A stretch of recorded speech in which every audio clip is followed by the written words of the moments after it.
After my ex-husband came out as a trans woman, of trying to navigate life. She was experimenting, kind of trying to figure out who she was and what she was going to look like and how she wanted to dress and, you know, try makeup She and all these things. And I was trying to come up with different scenarios of how maybe we could try and make things work. One of them was, well, maybe we, you know, live in the same house, separate bedrooms, start back as friends, and we can see if we work our way back into something, or if we can build an attraction, or I could build an attraction again, and different things like that. But the moment that I knew we were not going to make it was in September, when I had flown home to my parents' house.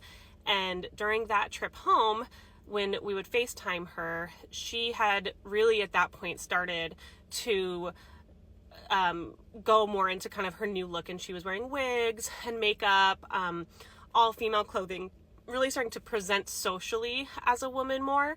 And I was still having a little bit of a hard time with that. And so like when we would FaceTime, it would be a little jarring sometimes when she would answer the phone and have, you know, full face of makeup, a wig and everything. And so I had kind of asked, can you give me a heads up when I'm calling, which I know that would be kind of tricky, but I just basically said, can you give me a heads up so I can just be prepared? Like, it's still really hard for me.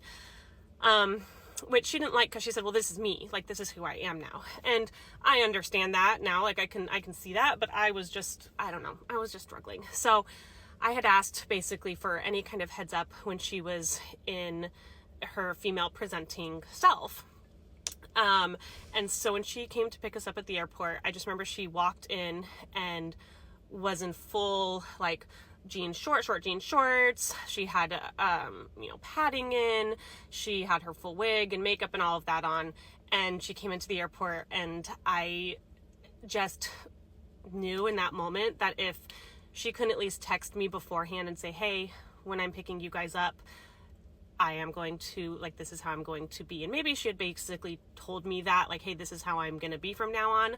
But I felt like I just wanted that little bit of extra heads up, because obviously there are also times where she wouldn't, because it's hard to get dressed up every day.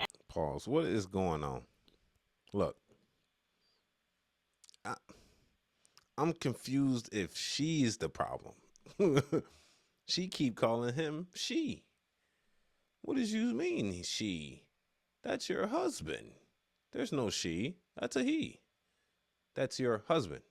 Look, I'm sorry. I don't want to say that, but it's just now you're mad at your husband that you said that is a she is dressing up like a she.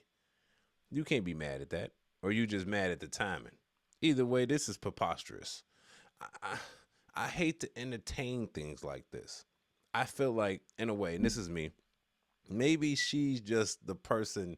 Maybe he don't feel masculine around you. Maybe he feel like you the masculine. I'm just I'm just turning the tables on her.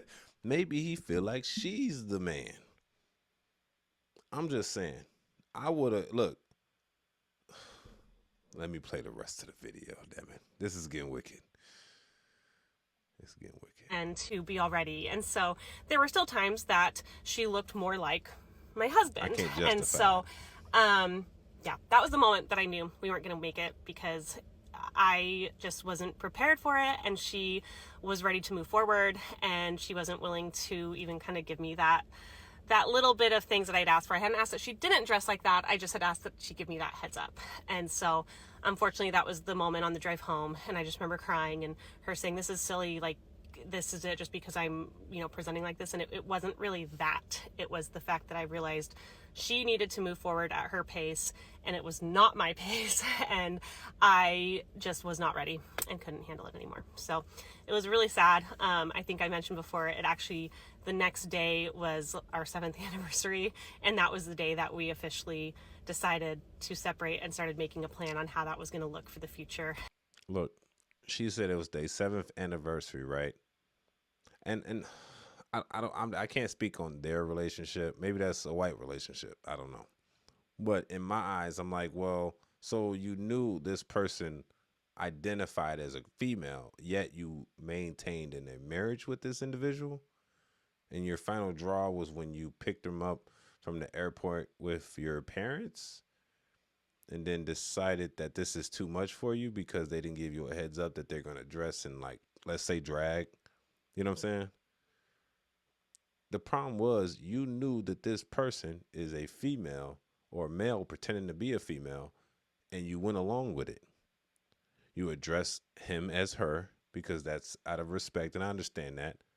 But you knew that this relationship was down the drain when he did that, because this isn't a man pretending to be a female to like females. This is a man pretending to be a female to like men. Yeah, she's too accommodating. That's the problem. She's too accommodating. She's so damn accommodating that this is your result. You should have knit that in the bud immediately. My man started painting his nails, then started putting his makeup on. Now he's wearing push-up bras, pads on the butt. Come on, bro. Sundresses, wigs. Look, you gonna wait till the 7th anniversary, huh? Look, I don't know. In a way, I can't put all the trouble on him because I feel like she was like helping the situation, like, and it's not her fault, but it's you gotta take some blame for it. It's like when you're soft parenting, right? And then the kids turn back around and be like, "Mom, like fuck you, mom." It's like that's because you're too much of a soft parent, and they're using that against you. When the whole time you should have been stern, like, "Hey, man, this ain't. I don't fuck with this." Instead of like, "Oh, I think I can.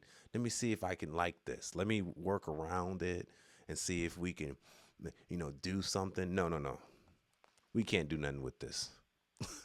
Simple as that. Imagine if my chick started taking testosterone and shit, right? Start growing the beard out, the whole nine.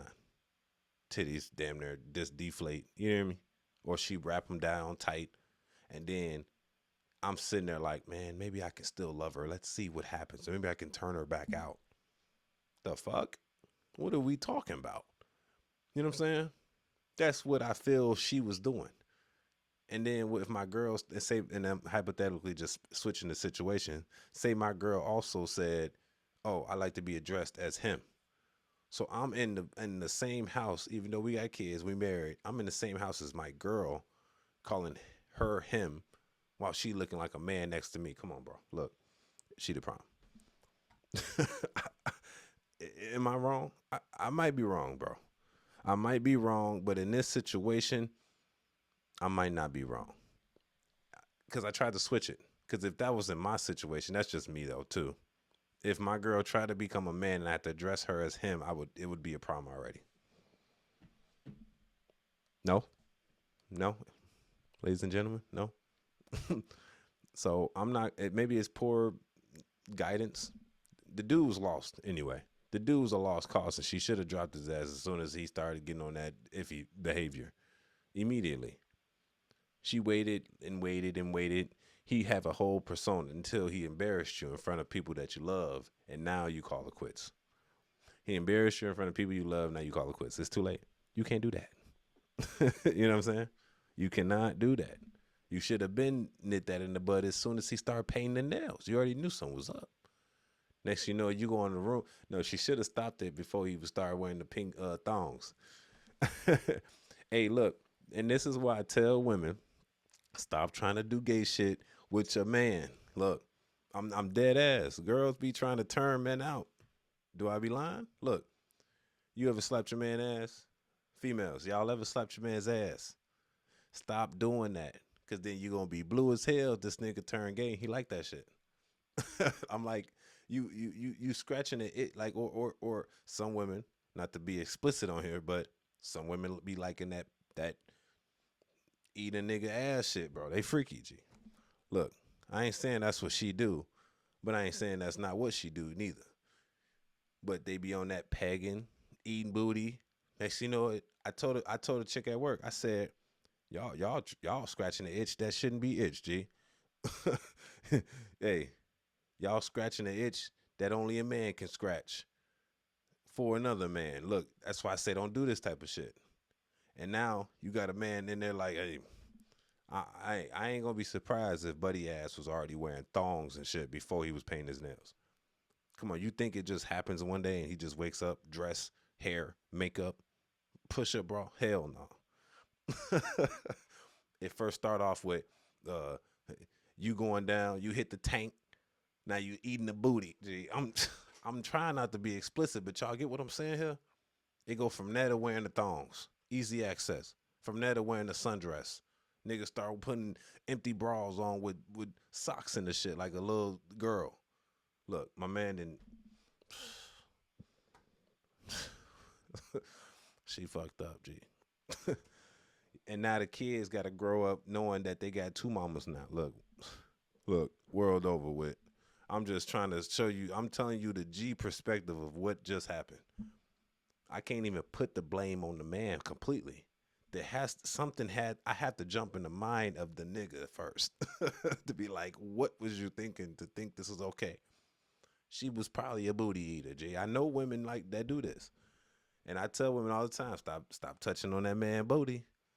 Stop when he bend over and you think it's funny, slapping it. No, don't do that. He might like it. Touching on it, rubbing, talking about, let me just lick. Nah, I don't. No. You can only get your butt ate from two positions. Feet up or bent over. Either way is gay. Look, it's your boy Angelo Savage. Make sure y'all subscribe. It's your boy Savage. Let's go.